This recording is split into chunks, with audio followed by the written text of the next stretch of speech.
खर्च करायचा तो फक्त बॉडी करता करायचा आहे, बरोबर आहे की नाही? म्हणून मनुष्य देह ऐसा निध. आता मला सांगा, मनुष्य देह मिळालाय आपल्याला, पण कळाला जर असता तर आपल्याला देव मिळाला असता. मग कळाला नाही, किती कळाला नाही तुम्हाला सांगू का? इतका कळाला नाही, इतका कळाला नाही महाराज. काही काही लोकांनी या देहाचा उपयोग कशा करता केला माहितीये का? या देहाचा उपयोग एक पट्ट्याचा म्हणला काय उपयोग आहे म्हणला, जन्माला येऊन लग्नच व्हाय नाही म्हणला माझं. काय म्हणला? लग्नच व्हाय नाही.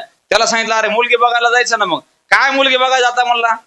म्हणले झालंय काय? नाही म्हणला मुलगी पहिलं मलाच विचारते. म्हणले काय विचारते?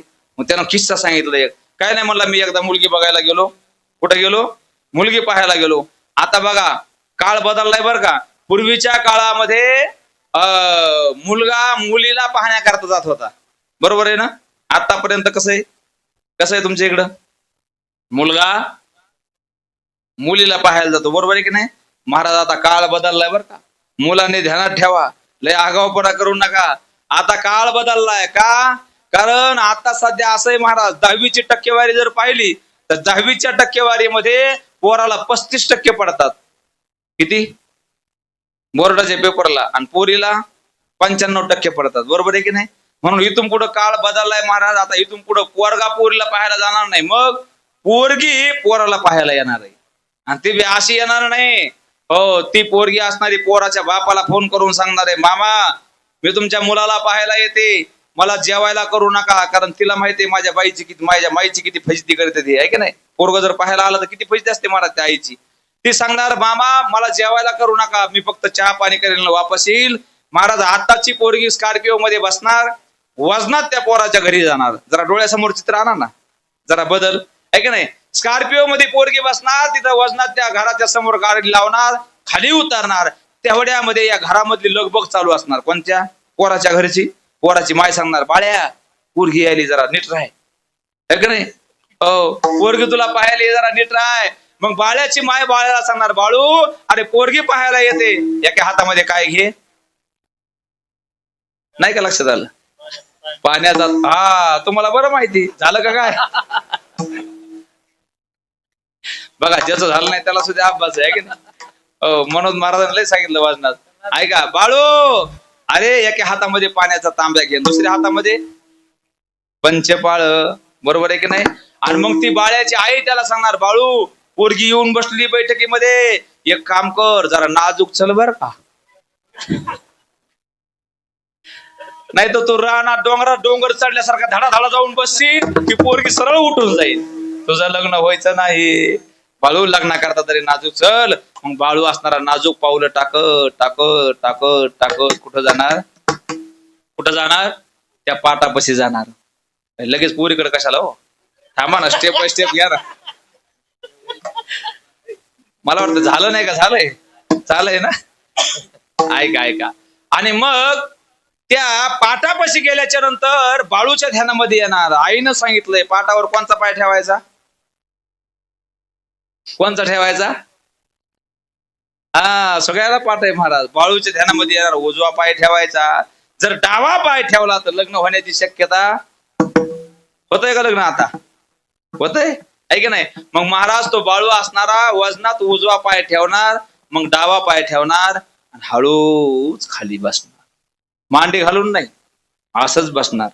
आणि मग ती पोरगी असणारी त्या बाळूच्या समोर बसणार. आणि मग ती पोरगी त्या बाळूला विचारणार. आता जनरल कसं असतंय, पोरीला विचारायचं म्हणलं की मामा कोणतरी विचारत असतात, पण ही पोरगी त्याला विचारणार का रे तुझं नाव काय? काय विचारणार? तुम्ही म्हणतात महाराज अरे तुर का अजून लग्न झालंय काय?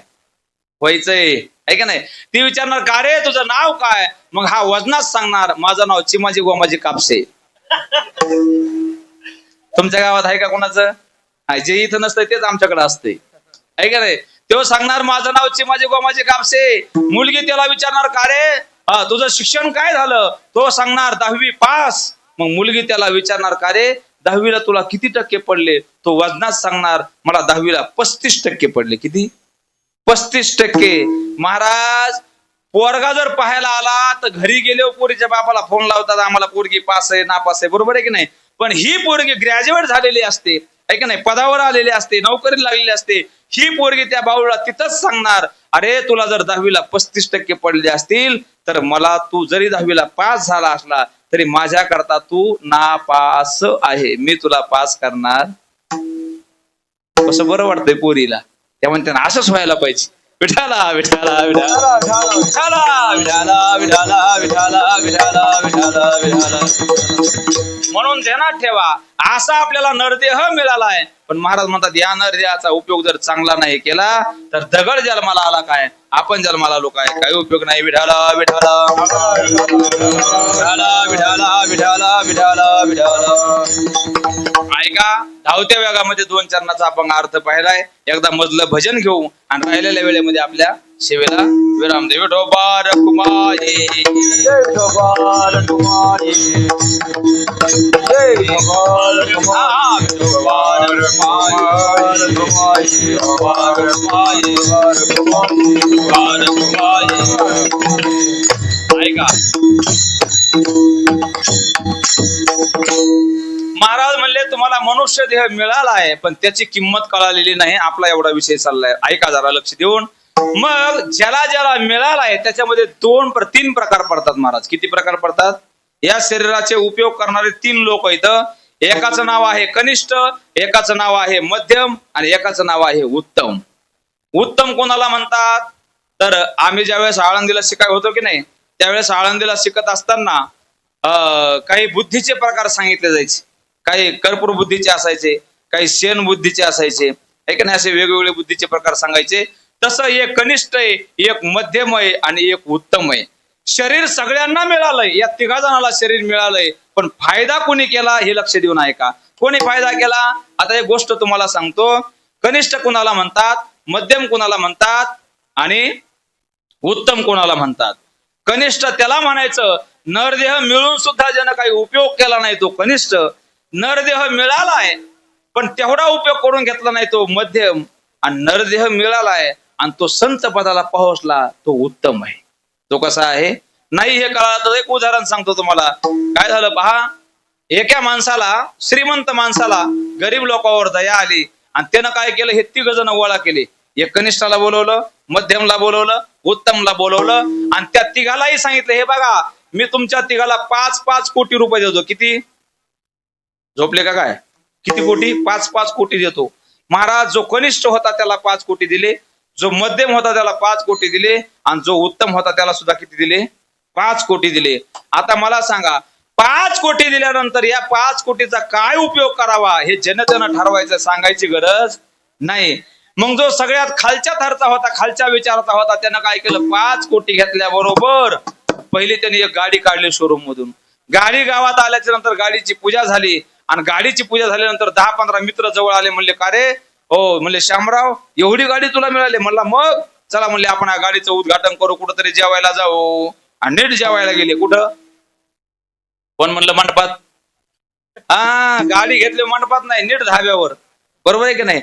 महाराज जेवायला गेले आणि असं करता करता महाराज 5 वर्षाचा कालावधी दिला होता त्या माणसाने. त्या माणसाने सांगितलं होतं 5 वर्ष माझे 5 कोटी तुम्हाला फुकट वापरायला, काय करायचे ते करा, मला काही घेणं देणं नाही. 5 वर्षाने माझे 5 कोटी वापस आणून द्यायचे. पण महाराज ह्यानं गाडी घेतली, 10-12 मित्र घेतले आणि एका वर्षामध्ये 5 कोटी संपवले. याला काय म्हणायचं? कनिष्ठ म्हणायचं. मला सांगा, एका वर्षात संपवले. आता 4 वर्षानं 5 कोटी वापस द्यायचे की नाही? मग आता काय द्यायचं त्याला? काय देता येईल? देता येईल का? काही देता येणार नाही. ऐका, याला म्हणायचं कनिष्ठ. आता दुसरा आहे तो मध्यम. मध्यम कोणाला म्हणतात? तर त्या मध्यमनं काय केलं महाराज, 5 कोटी घेतले, बँकेमध्ये टाकून दिले. कुठं? त्यानं विचार केला, हे जर खर्चले तर 5 वर्षानं बाबाचा हिशोब द्यायचा आहे, मला वापस द्यायचं. तर त्या बिचाऱ्यानं 5 कोटी घेतले, बँकेत ठेवून दिले. आता मला सांगा, 5 कोटीला व्याज किती येतंय? किती येतंय? लाखाला 1000 म्हणलं तरी किती येतंय? जाऊ दे, एवढं टेन्शन घेऊ नका. जेवढं येत असेल त्याला व्याज आलं 5 कोटीचं 5 वर्ष, आहे का नाही? मग त्यांना बँकेमध्ये टाकून दिले. पण महाराज एक जण होता, तो इतका हुशार होता, त्यानं काय केलं महाराज, जसे 5 कोटी मिळाले तसे त्याने ते 5 कोटी घेतले, बीडला गेला आणि बीडला गेल्याच्या नंतर त्यानं बीडच्या जवळ प्लॉटवाली जमीन असते की नाही, हो 1 एकर जमीन त्यानं 5 कोटीला विकत घेतली. किती? 5 कोटीला 1 एकर घेतली, वर्षभर ठेवली आणि वर्षभरानं तीच 5 कोटीची जमीन 10 कोटीला विकली. किती कोटीला? 10 कोटीला विकली. मग दुसऱ्या वर्षी त्यानं काय केलं, परत त्या 10 कोटीची जमीन घेतली, 1 वर्षभर ठेवली आणि वर्षानं कितीला गेली, 20 कोटीला गेली. बरोबर आहे की नाही? मग ती 20 कोटीला गेल्याच्या नंतर ती विकली आणि त्या 20 कोटीचं अजून काय केलं, परत जमीन घेतली. बरोबर आहे की नाही? 20 कोटीची जमीन तिसऱ्या वर्षी घेतली, परत ती विकली, कितीला गेली, 20 ची 40 कोटीला. बरोबर आहे की नाही? असं करता करता 5 वर्षामध्ये त्यानं करोडपती झाला महाराज, करोडपती देव. आणि 5 वर्ष पूर्ण झाल्याबरोबर त्यानं 5 कोटीचे 10 कोटी घेतले, एक स्कॉर्पिओ गाडी घेतली, वजनात गाडीमध्ये बसला आणि ज्या माणसानं आपल्याला पैसे दिले त्याचा फोन यायच्या अगोदर सकाळी सकाळी 5 वर्षानंतर त्याच्या दारामध्ये गेला आणि दारामध्ये गेल्याच्या नंतर त्यानं त्या माणसाला साष्टांग दंडवत घातला, पाया पडला. त्या माणसाच्या पाया पडून त्या माणसाच्या पायावर 10 कोटी रुपये ठेवले आणि सांगितलं, बघा साहेब, अहो तुम्ही माझ्यावर एवढा मोठा उपकार केलाय, माय बापा सुद्धा माझा एवढा उपकार करू शकत नाही, एवढा उपकार तुम्ही केलाय. 5 कोटी रुपये 5 वर्ष तुम्ही मला दिले ना, हे पहा त्याचे 10 कोटी मी देतोय, म्हणजे उपकार नाही करत, पण तुमच्या उपकारातून उत्तीर्ण होण्याकरता मी हे तुमचे पैसे तुम्हाला वापस देतोय. आता मला सांगा, एक आहे कनिष्ठ, एक आहे मध्यम आणि एक आहे उत्तम. आता मला सांगा, या सगळ्यामध्ये चांगला कोणता आहे, चांगला कोणता आहे? ज्यानं 5 कोटीचे करोड कमवले तो कोण आहे, कोण आहे, उत्तम आहे. मला त्याचं नाही सांगायचं, मला आपलं सांगायचं, आपलं सांगायचं. आपल्याला बी देवाने हे धनच दिलंय की नाही, मग या धनाचा चांगला ज्यानं उपयोग केला त्यानं करोडो कमवले. आणि हे धन ज्यानं बाजारातून येताना काळ्या पिशव्या घेऊन आला, नाही कळालं नाही, हे कळणार नाही, हे जरा अवघड आहे की नाही? या धनाच्या द्वारा बाजारातून येताना काळ्या पिशव्या घेऊन आला, बरं येताना नीट बी नाही ना आला, आधी तर तुमचे रस्ते बारीक बारीक आहेत, आहे की नाही? कारण अशा माणसाला येताना गाडी सुद्धा लागत नाही, इकडं जायचा तिकडं जायचा, इकडं जायचा तिकडं जायचा, आणि येता येता एका गटारामध्ये पडला. कुठं पडला? गटारामध्ये पडला. बरं गटारामध्ये पडल्याच्या नंतर हा काय सुधीवर होता का?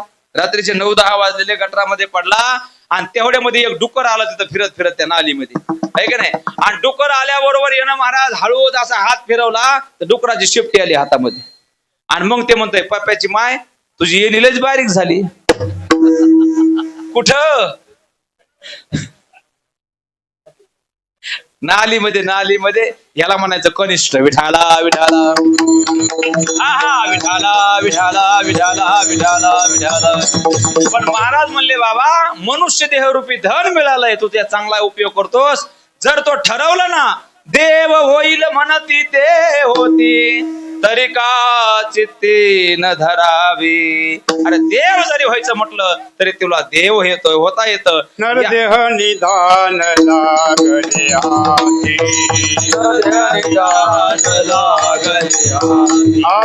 उत्तम सार उत्तम गती, उत्तम सार उत्तम गती. देवची होईल म्हणती होती, देवची होईन मनतीचे होती, तरी का चित्ती न धरवे. लक्षे चौऱ्यांची न चुकी फेरा, लक्षे चौऱ्यांची न चुकी फेरा. काचे न धरावे, लक्ष चौऱ्याची न चुकी फेरा, लक्ष चौऱ्याची न चुकी फेरा. महाराज म्हणले, बाबा नरदेह तुम्हाला मिळालाय ना, तर या नरदेहानं तुम्ही काहीही करू शकता. बरोबर? मनुष्य देह ऐसा निध, साधा ते साधा सिद्ध, करोनी प्रबोध संत पार उतरले. महाराज म्हणले, याच नरदेहाच्या द्वारा संत महात्मे पहिलं तीराला गेले, किंबहुना देवाची प्राप्ती सुद्धा याच नरदेहानं मिळाली. बरोबर आहे की नाही? याच नरदेहानं आपल्याला सगळ्या गोष्टी करता येतात.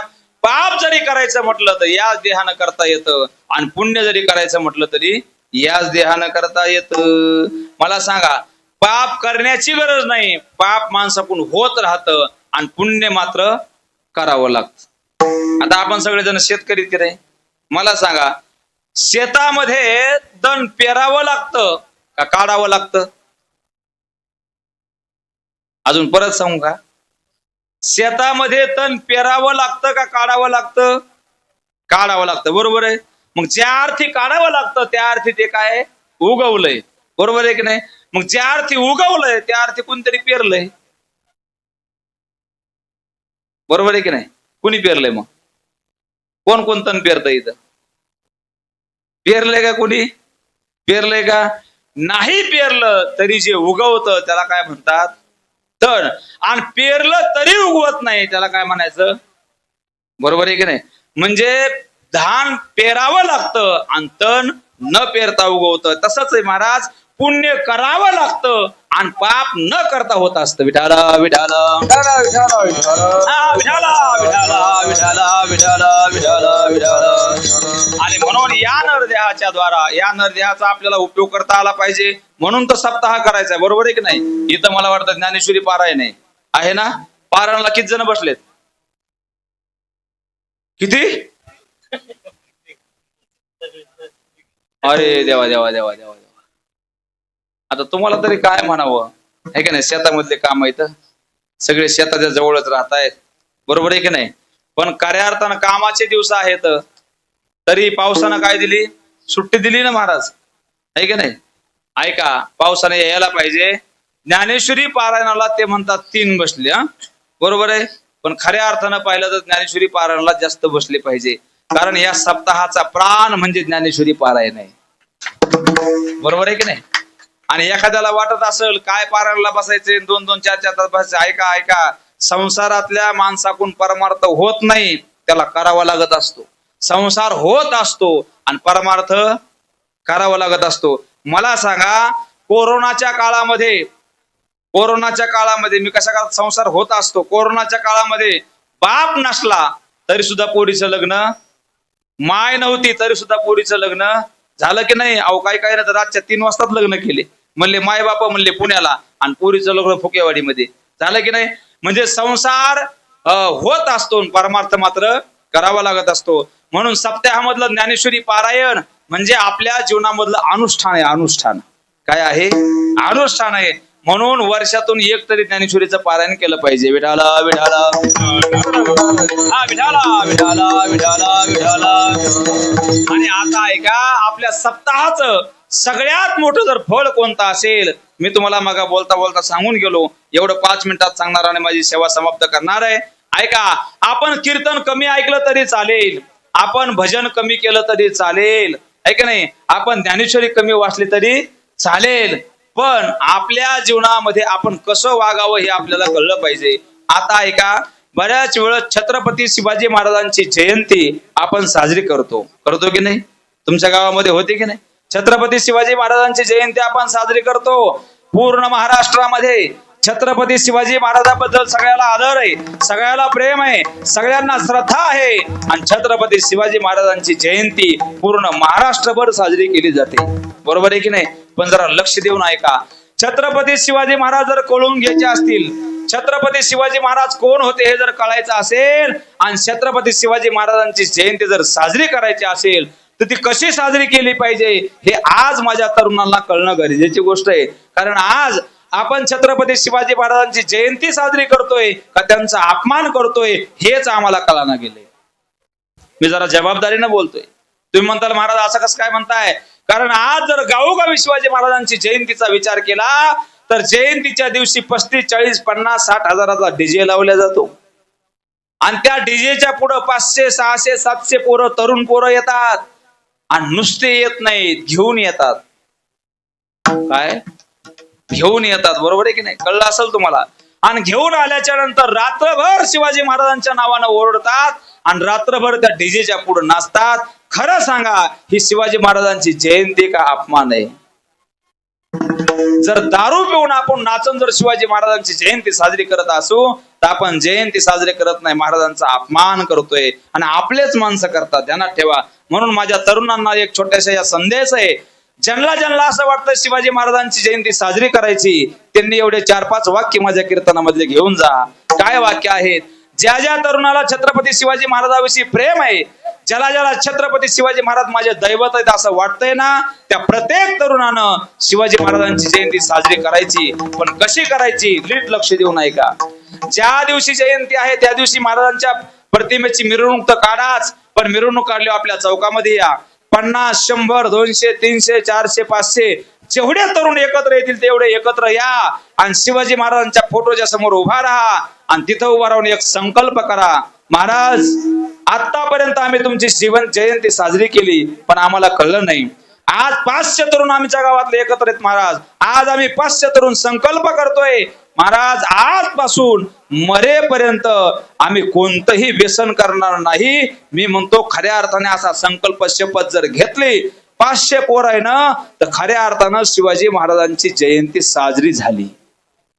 आता डीजे लावायची गरज नाही, आता काहीच करायचं गरज नाही. प्रत्येक जयंतीला जर पोरं निर्व्यसनी झाले तर खऱ्या अर्थाने शिवाजी महाराजांची जयंती साजरी होईल आणि अशीच जयंती महाराष्ट्रातल्या तरुणांना साजरी करावी अशी माझी इच्छा आहे. छत्रपती शिवाजी महाराज की, छत्रपती शिवाजी महाराज की, छत्रपती शिवाजी महाराज की. विठाला विठाला विठाला विठाला विठाला विठाला. वेळ माझी संपत आलेली आहे. अजून एक महत्वाचा संदेश मला या ठिकाणी द्यायचा आहे, थांबायचंय. ऐका, हा संदेश काही इतर द्यावा असं नाही, हा फार दुसरीकडे द्यायला पाहिजे पण आपल्या दिला तरी महाराष्ट्रात जाईल चॅनलच्या द्वारा, म्हणून मी सांगणार आहे. ऐका, काळ फार बिकट आलाय. आज आपल्या मुलांचा विचार केला तर आपला मुलगा देवाच्या पाया पडायला महिना 2 महिने पाया पडायला जात नाही. त्याला देव माहित नाही, धर्म माहित नाही. घराघरामध्ये पोरं मोबाईलवर बसलेले आहेत. पोरं मोबाईल बघतात, बाप मोबाईल बघतो, माय मोबाईल बघते. मोबाईल शिवाय आपल्याला काही कळत नाही. आणि आज आपला हिंदू धर्म धोक्यामध्ये आहे. लक्षात ठेवा, हिंदू धर्मातले लोक झपाट्याने कमी होऊ लागले आणि इतर धर्मातले लोक झपाट्याने वाढू लागले. आणि भारत देशाचा इतिहास जर पाहिला तर भारत देश जर जिंकायचा असेल तर तुमचं मतदान जास्त पाहिजे. बरोबर आहे की नाही? आज भारतावर जर कब्जा करायचा असेल, ज्याचं मतदान जास्त तो भारतावर राज्य करू शकतो. काही लोकांच्या डोक्यामध्ये हे आल्यामुळं आपले लोक हम दो हमारा एक, आपले लोक याच्यामध्ये गुंतलेत महाराज.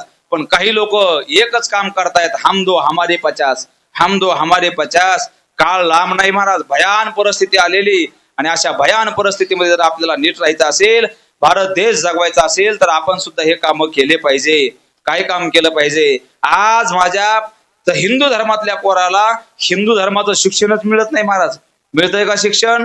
हो. या चॅनलच्या माध्यमातून महाराष्ट्रामधल्या सगळ्या वारकरी संप्रदायाला माझी विनंती, किंबहुना हिंदू धर्मातले जेवढे मंदिर आहेत या मंदिरातल्या ट्रस्टींना माझी विनंती आहे, मला सांगा, बालाजीचं मंदिर आहे, किती पैसा आहे? किती पैसा आहे? आपल्या पंढरपूरच्या विठ्ठल परमात्म्याचं मंदिर आहे, किती पैसा आहे? शिर्डीच्या साईबाबाचं मंदिर आहे, हिंदूचंच आहे ना, किती पैसा आहे? मग हा सगळा पैसा जातो कुठं? तर या सगळ्या पैशावर शासन टॅक्स घेतं, टॅक्स. आणि हा सगळा पैसा शासनाच्या ताब्यामध्ये आहे. आपल्याला एक मला विनंती करायची, मी तसा खूप लहान आहे पण वाक्य महत्वाचे आहेत. अरे, या संस्थांनी करोडो रुपये यांच्याकडे पडून महाराज. शासन पैसे वापरतंय, आपण दिलेलं दान महाराष्ट्र शासन वापरते, भारत सरकार आपला पैसा वापरते. आणि हाच जर पैसा या मंदिरानं जर गुरुकुल तयार केले, मोठमोठ्या बिल्डिंगी बांधल्या आणि गोरगरिबाच्या मुलांना जर त्या पैशामधून शिक्षण दिलं, नुसत्या व्याजावर पैसा उडवायची गरज नाही. प्रत्येक मंदिरानं जर आपलं एक गुरुकुल काढलं आणि त्या व्याजावर जर गोरगरिबाच्या पोराला शिकवलं तर आपल्या हिंदू धर्मातले पोरं कुणी कलेक्टर होईल, कुणी IPS होईल, कुणी PSI होईल, कुणी तलाठी होईल, कुणी ग्रामसेवक होईल. आणि त्या पैशाचा चांगला उपयोग होईल. आपला पैसा आपल्या उपयोगाला येईल का नाही? आज कितीतरी गरीबाचं या डोंगरामधले या ग्रामीण भागातले पोरं हुशार आहेत महाराज, पण पुढं शिक्षण घेण्याकरता पैसा नाही म्हणून ते पोरं आज आवता हाणतायत. मग माझी विनंती शासनाला, विनंती आपल्या मंदिरातल्या ट्रस्टींना की आपण नक्की एक काम करा, जिथं मंदिर असेल तिथं मंदिराचं गुरुकुल उभा करा आणि गरीबाचे मुलं असणारे फुकट शिकवा महाराज. फुकट रुपया द्यायची गरज नाही. आणि असं जर केलं तर नक्कीच हिंदू धर्माची आणि आपल्या लोकांची प्रगती झाल्याशिवाय राहणार नाही. आणि आपण दिलेला एक रुपया देवाला दिलाय ना, तर देवाला दिलेला रुपया, त्या रुपयापासून देव तयार होईल, असे मुलं तयार होतील आणि तेच महाराष्ट्र घडवतील आणि तेच भारत देशाचं भवितव्य असेल. विठाला विठाला विठाला विठाला विठाला विठाला विठाला. आणि म्हणून आज या ठिकाणी तुम्ही मला आमंत्रित केलं आणि पहिलीच वेळ माझी या ठिकाणी यायची. बरोबर आहे की नाही? आता मला माहित नाही तुम्हाला कसं कीर्तन पाहिजे, कसं पाहिजे, काही माहित नाही, पण मला जसं येत आहे तसं या ठिकाणी मी कीर्तन केलेलं आहे. या कीर्तनामध्ये काही जर चुकलं असेल तर खास माझ्या बुद्धीचे दोष आहेत, परंतु जे बरोबर आहे ते माझे गुरुवर्य हरिभक्त परायण गुरुवर्य पंडित महाराज क्षीरसागर कुंभार गुरुजी वारकरी शिक्षण संस्था यांच्या संस्थेमध्ये 10 वर्षे मी शिकलो. त्याच्यातलं थोडंफार तुम्हाला काही सांगण्याचा प्रयत्न केला. एखादा म्हणजे मग 10 वर्ष शिकला आणि तू तर तिकडं काहीच सांगितलं नाही. मी जर तिकडं सांगितलं असतं तर इकडे झोपले असते. बरोबर आहे की नाही? आमचं शिक्षण हे आमच्या करता आहे. आमचं शिक्षण फार तुम्हाला सांगण्याकरता नाही तर मी इथं उभा राहिलो म्हणलं माया अशी आहे, ब्रह्म असा आहे, हे की नाही? याचा जर विचार करायला सांगायला लागलो तर चालणार नाही. आणि म्हणून तोडकी मोडकी सेवा या ठिकाणी तुमच्या समोर मी प्रगट केलेली आहे, सांगितलेली आहे. यामध्ये सगळे आपले गावकरी मंडळी तुम्ही खूप छान प्रेम दिलं आणि इथं आल्याबरोबर आमचे महादेव